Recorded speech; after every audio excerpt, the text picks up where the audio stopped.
I grew up the son of a pastor, so I wasn't allowed to watch a lot of shows, especially not anime. Although me and my sister would frequently break the rules to watch Avatar: The Last Airbender. And when I grew up and eventually got into Attack on Titan, like everybody else, I fell in love. Eren Yeager and Prince Zuko are two characters that went through a lot in their lives. Losing their mother at an early age, being forced to go through a great trauma by their fathers, and spending a majority of their life fighting to bring their family honor. Two people who, like us, are a product of their environment and the external events that happen to them. In this video, I want to talk about the similarities of these two characters and highlight the main component which made them choose opposite paths. Eren is a teenager who swears revenge on enormous humanoid creatures known as Titans. His own mother was devoured in front of him as they destroyed his hometown of Shiganshina.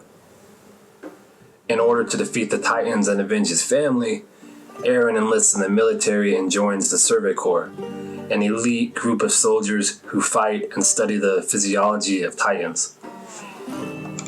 Eren is young, driven, and determined to do whatever it takes to avenge his mother and defeat the Titans. As the story progresses, Eren discovers he has the power to turn into what is later identified as the Attack Titan. Eren's a playful guy who loves his friends, but somewhere around season 3, he begins to change.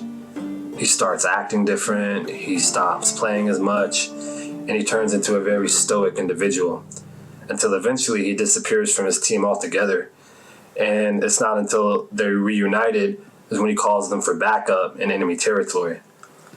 It's evident to those who know Eren best that he isn't the same happy-go-lucky kid anymore. Upon returning to the walls, Eren ends up starting a revolution with his followers called the Yeagerists, and escapes to initiate the rumbling with the help of his brother Zeke, an unstoppable, world-ending fail-safe weapon. Thousands of colossal titans roaming throughout the earth in all directions until there's nothing left. In the end, Eren betrayed his best friends, his comrades, and grew to be what had inspired him to fight in the first place, a bloodthirsty monster.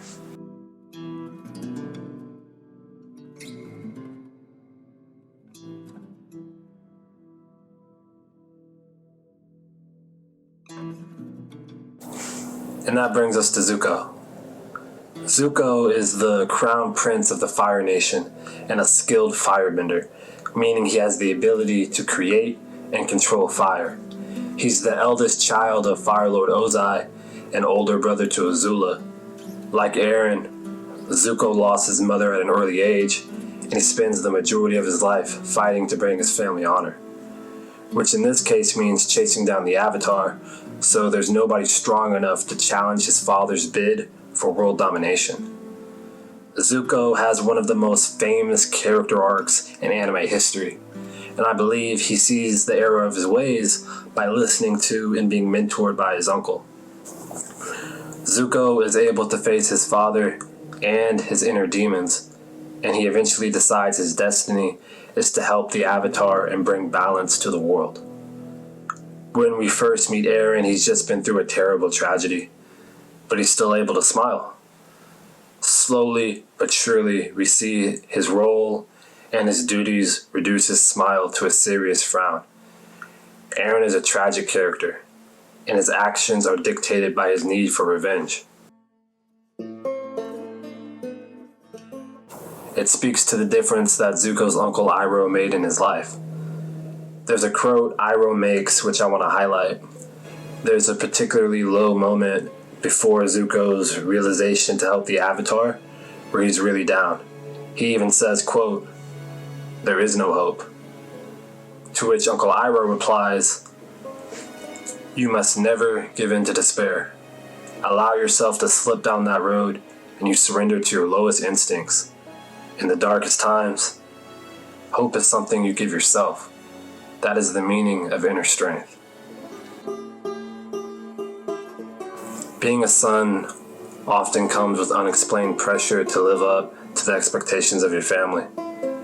Eren's drive to avenge his mother is what sets him on the path of destruction, while Zuko's need to regain his father's approval was leading him towards the same path.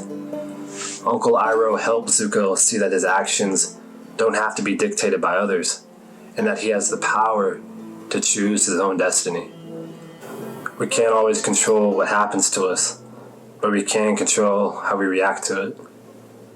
Uncle Iroh could be the best friend who calls just to make sure you're okay, your sister who comforts you when the world's spinning, or your colleague sending you that "you got this" text right before the big meeting. Inner strength is something we all have, but sometimes we just need a little help finding it. Whether you're a son or a daughter, realizing your path is yours to choose could be the difference between a path of destruction versus a path of redemption. And I hope we all find that Uncle Iroh who's in our own lives.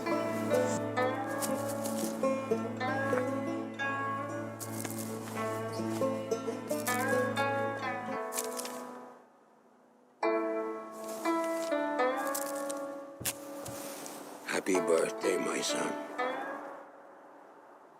If only I could have helped you.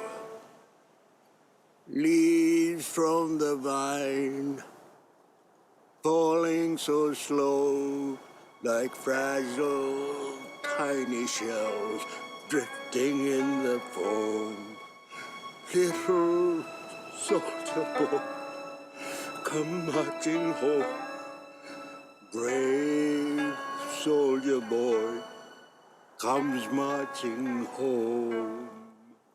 I am him, ultra instinct, bitch, I'm going super saiyan. I can't trust an Android, my iPhone been ringing. I might go and cop another one, make my way to the Europeans, baby. I'll be back next weekend, only getting better every season. Since say la vie to my old girl, okay, one more time then I'm leaving. Peace and deuces, truth is I